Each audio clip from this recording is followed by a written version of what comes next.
नमस्कार, स्वागत है आपका एमपी तक पर। मैं हूं रवीश पाल सिंह।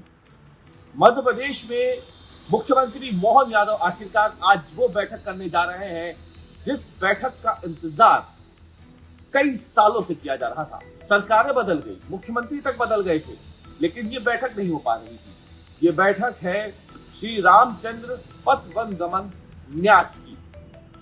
जी बिल्कुल सही सुना आपने, वही राम वन गमन पथ जिसकी रूपरेखा तत्कालीन शिवराज सरकार में बनती है। उसके बाद 2018 में सरकार बदल जाती है, कमलनाथ सरकार आ जाती है।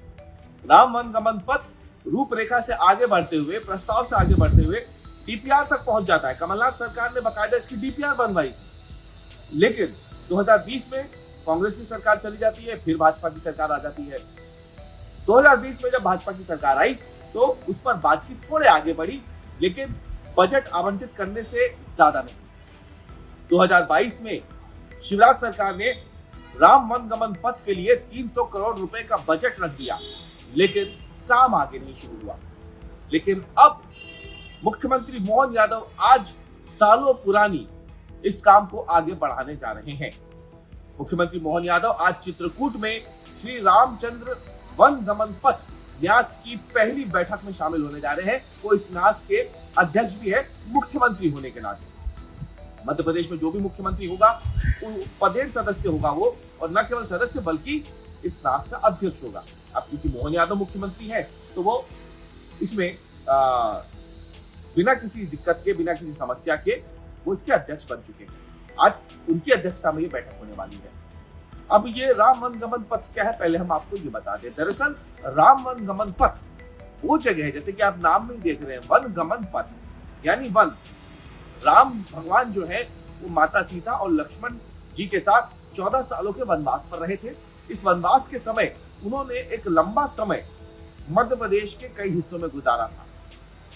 करीब बताया जाता है कि 14 साल में से 11 साल भगवान राम मध्य प्रदेश और उसके आसपास की जगहों पर वन गमन पथ के दौरान गुजरे थे। जिन जगहों से भगवान राम होकर के गुजरे थे उसी जगह को नाम दिया गया है राम वन गमन पथ।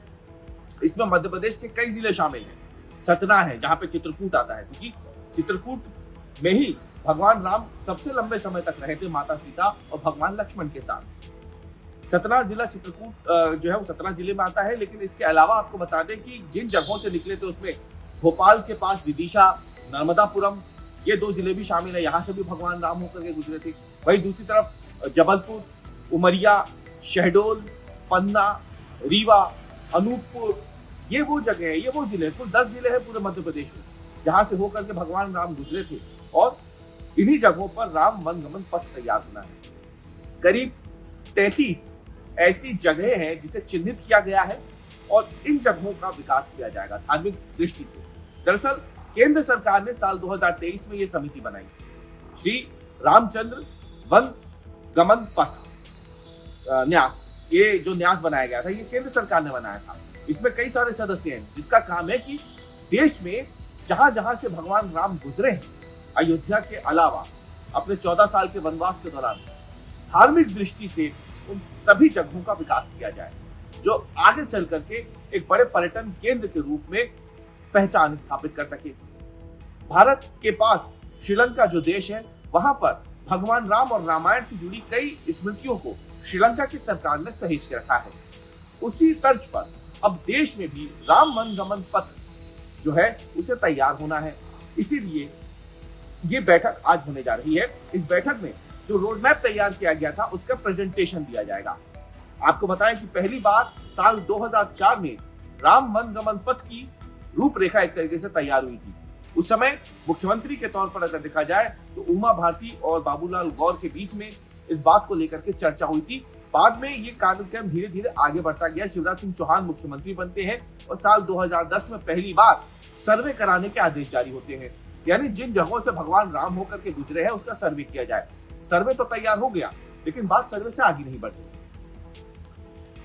2018 में सरकार बदल जाती है, कमलनाथ सरकार आती है, क्योंकि तत्कालीन कमलनाथ सरकार जो है वो इसकी डीपीआर तैयार करवाती है। कांग्रेस ने 2018 में राम वन गमन पथ को लेकर के अपने घोषणा पत्र में जिक्र किया था कि अगर कांग्रेस की सरकार आएगी तो राम वन गमन पथ बनाया जाएगा।